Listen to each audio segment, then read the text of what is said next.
መጣ ደስታ መጣ ይሄው መጣ ቀኑ ደረሰ ትላላችሁና ማለት ነው።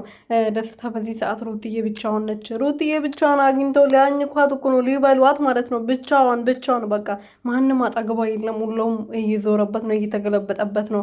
እንግዲህ ትናንትና መከሰስ የነበረባት እውነት ተከሳለች ከተባለ ጥፋት አጥፍታለች ከተባለ እቺ ገነት የምትባለው የሆነች አእምሮ ማሰብ አይችልም መሰለኝ እንዴ እሷ ናት የሩትዬ ስም ያስጠፋችባት። ልጇን ይዛባት ሄዳ ቢያንስ መናገር ነበረባት። ሩትዬ እዚህ ደረጃ ድረስ እስከምደርስ ሩቲ ትክክል ነች። በቃ አለቀ።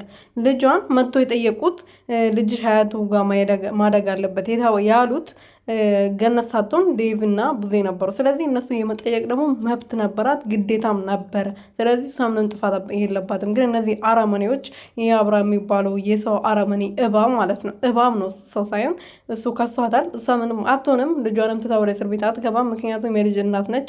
ምንም የናርክስ እስር ቤት የሚያስገባ ነገር አይደለም። እነሱ ባረጉት ነገር እነሱ ይህ ሁሉ ጉዳት ሲያደርሱባት፣ ይህ ሁሉ በደል ሲያደርሱባት፣ ቤቷ ውስጥ እንዳትቀመጥ፣ ስራዋን እንዳትሰራ፣ ልጇን እንዳታሳድግ ስንት በደል ሲያደርሱባት ክስ አልመሰረተችም። ስሟ ሲያጠፉ እነዛ እኮ መተት አድርገሻል ብሎ ስሟ ሲያጠፉ ነበር። ግን ያኔ ራሱ ክስ አልመሰረተችም። ይሄ ዘገምተኛ የሆነ ወንድ ግን ስሜን አጥፍተሻል እስር ቤት ታስገብኝ ነኝ ለማለት ነው። የልጁን እናት እስር ቤት ለማስገባት ሙከራ ያደረገው ትላንት ወረቀት ይዞ የመጣ እንደዛ ወረቀት በጣጥሶ መጣል ነበር። ይሄ ብጽጽስ ማለት ነው።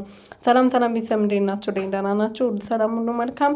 እንግዲህ ቤት እያጸዳን ነው። ቤታችን እየታደሰ ነው እና ቤቱ የእብድ ቤት ነበረ ሲመስል የነበረው። ካጸዳው በኋላ ባሳያችሁ ደስ ይለኝ ነበረ። ቤቱ በቃ ሶፉ ትላላችሁ ምኑ የሆነ የእብድ ቤት ነበር የሚመስለው እና እያጸዳን ነበረ። ከዛ ቪዲዮ ቀድቼ መጨረሻውን ባሳያችሁ ቆንጅዬ ቤት አድርጌ አይኔ የመዳም ቅመም ትለያላችሁ እኮ ብዬ ቀዳሉ ብዬ